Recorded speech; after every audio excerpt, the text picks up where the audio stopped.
Satyabama Institute of Science and Technology, Chennai and Sriperumbudur. பதவிக்காக கணக்கு போட்டு திமுகவுடன் கூட்டணி அமைக்கவில்லை என்று மதிமுக பொதுச் செயலாளர் வைகோ தெரிவித்திருக்கிறார்.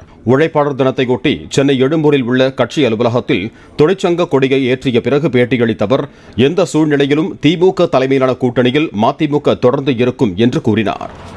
திராவிட முன்னேற்ற கழக கூட்டணியில் இந்துத்துவ சக்திகளை எதிர்ப்பதற்காகவும் மனு தர்ம சாத்திரத்தை நம்பிக்கொண்டிருக்கக்கூடிய அந்த வெறியாளர் கூட்டத்தை எதிர்ப்பதற்காகவும் இந்தியா ஒரே நாடு, இந்தியா ஒரே மொழி, ஒரே மதம் என்று ஒரே தேர்தல், ஒரே கலாச்சாரம் என்று ஆர்எஸ்எஸ்னுடைய அந்த கோட்பாட்டை இந்தியாவின் மீது திணிப்பதற்கு துடித்துக் கொண்டிருக்கக்கூடிய இந்துத்துவ சக்திகளை எதிர்ப்பது என்று முடிவெடுத்துத்தான் மறுமலர்ச்சி திராவிட முன்னேற்ற கழகம் திராவிட இயக்கத்தை காக்க வேண்டும் என்பதற்காகவே நாங்கள் திராவிட முன்னேற்ற கழகத்தோடு கரம் கோர்க்கிறோம் என்று அறிவித்துவிட்டுத்தான் கட்சியிலே ஒருமனதாக முடிவெடுத்து திராவிட முன்னேற்ற கழகத்தோடு நாங்கள் உடன்பாடு வைத்துக் கொண்டோம்.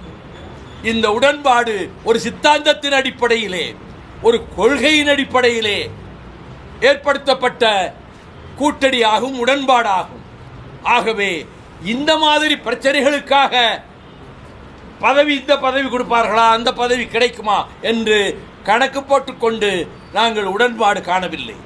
ஆகவே எந்த சூழ்நிலையிலும் திராவிட முன்னேற்ற கழகத்தின் தலைமையிலான அந்த கூட்டணியில் மறுமலர்ச்சி திமுக தொடர்ந்து ஈடுபடும், பாடுபடும், போராடும்.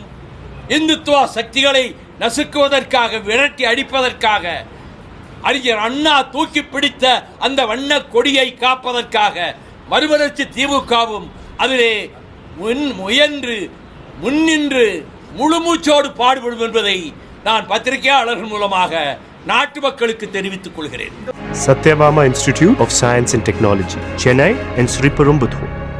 பிளே ஸ்டோர் மற்றும் ஆப் ஸ்டோரில் இருந்து பாலிமர் செயலியை QR கோடு மூலம் பதிவிறக்கம் செய்யுங்கள். செய்திகளை உடனுக்குடன் பெறுங்கள்.